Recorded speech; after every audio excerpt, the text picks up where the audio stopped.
CJ Stroud and the Houston Texans managed to get one over on divisional rivals, the Indianapolis Colts, in Lucas Oil Stadium. And the backbone of this was a significant run game and some extremely clutch moments from the Houston Texans. So, did anybody expect that going into week one, Joe Mixon would have 30 carries, 159 yards, and a touchdown? I think a lot of people... That, but they leaned on it.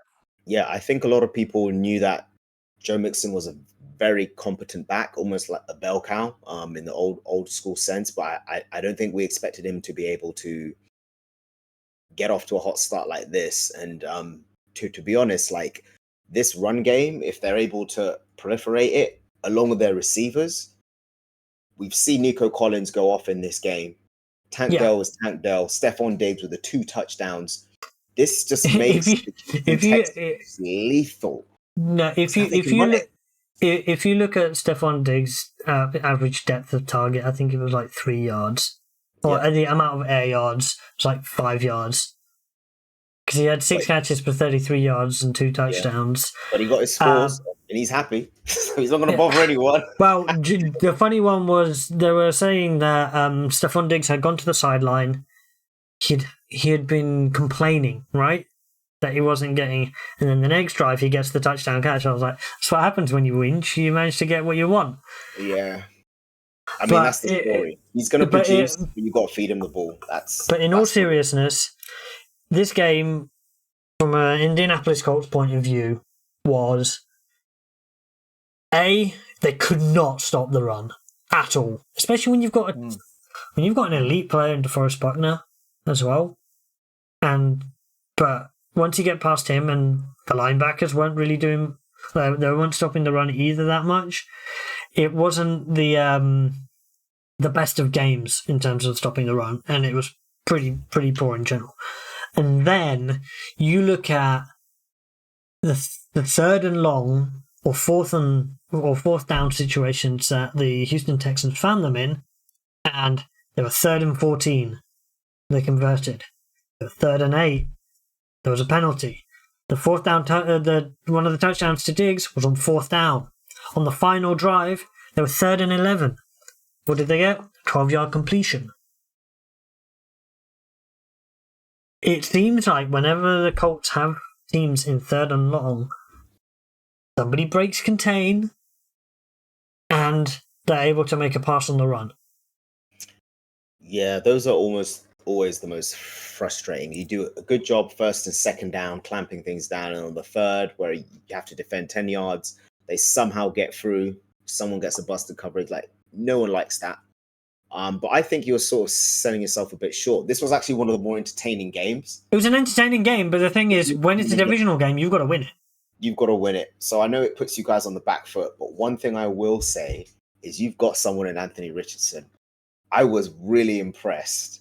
So I had no idea. I mean, I knew he had an arm, but there's that one play where I think he's off platform, falling. Well, he kind of falls over and then gets up and then slings it, and the ball 57 air yards, and it was on a rope, on a dime, and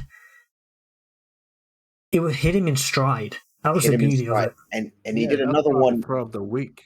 Mate, that's one of the best throws I've seen for the past few years. That was incredible. I couldn't believe it.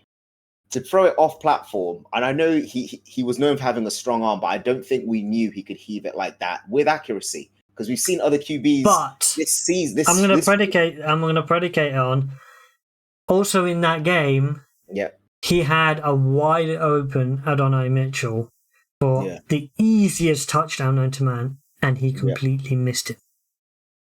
Yeah, see, that's one of the things that rough with the smooth. You're going to take the rough with the smooth, especially with the guy who hasn't played much. Yeah, I think he's going to continue to sort of develop as the season goes. But one thing I'll say is that one of these receivers needs to step up, whether it's the rookie, Michael Pittman, Jr., one of them needs to step up. In this game, 2 receivers did step up.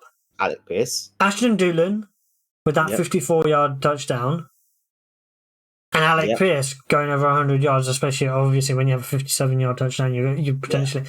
Adonai had 5 targets in this game, but it was the inaccuracy. It was the flip side from Anthony Richardson. Like, if he's wide open and it's a walk-in, you've just got to you don't need to finish the throw. You just need to make it at least catchable, and then it's for the receiver to do. Yeah, remember what I It wasn't said contested. earlier on? Remember what I said earlier about how when you miss a season of football, a year of football, there's always going to be some rust, and how we brought up Deshaun missing 2 years. Anthony Richardson was heading into his rookie year, which was like a learning curve because you get those reps in live games as the starter. And then he got injured pretty quickly. So he's basically having to make up. This is almost like part 2 of his rookie season. So I'm not expecting, but the fact that he can hold his own and stay competitive against the Texans team that, from what we're seeing, is fairly close to having it figured out. They're balanced on defense, balanced on offense. They can run and pass, and they have a good signal caller, head coach, QB. Like, the fact that you're able to keep it close, it really bodes well. Do you know what's the insane stat line in your division? So it's tough. Do you know what's the mad stat line in this? What's that? 9 completions for 212 yards. Yeah, he's a deep ball thrower, man. If you draft any more receivers, you know what type of receivers you want. But that's the model, because But you know he can they do don't it. need more receivers though. I know they don't. But actually, Colts don't need more. Like, Alec Pierce is a speed guy, right? Yes, Adonai Mitchell. Wide receiver and core. Yeah, all I'm saying is that's the personnel you need to try and Now, work towards. one part of the game that needs to be a bit more efficient going forwards is the run game. Because Yep, that's what I was gonna say. I think the Colts Jonathan need to really Taylor, improve the run 16 game carries for too. 48 yards is not. There weren't holes for him. Yeah. Like, there were holes for That's Joe the Mixon. thing. There weren't no holes for push. Jonathan Taylor. There was no push. If he gets to 90 or 100 Exactly. yards, So he'll probably win basically- this game. So basically, they stop the run and they run on you.